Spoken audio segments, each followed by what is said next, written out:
מכין אותו לחלפון, חלפון מצוין, הנה הכדור, לעבר השער, עוד אחת של ברזל, עוד אחת של סביליה, וסביליה פעם נוספת, רוסו!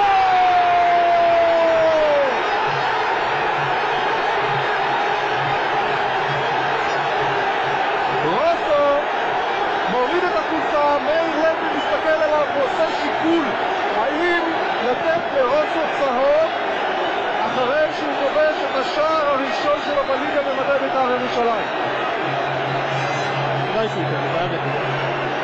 אכן כן, יש צהוב לרוסו, יש גם לחיצת יד בין השניים, ובית"ר ירושלים עולה ליתרון אחר כך וחרי כל כך הרבה בעיטות אל השער, אבל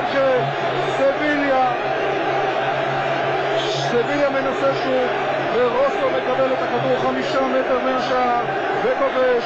שער הליגה האחרון של רוסו היה נגד הפועל תל אביב בעונה שעברה, נגד במדי הפועל חיפה, ושער הבכורה שלו במדי בית"ר ירושלים בליגה העונה הוא נגד הפועל תל אביב.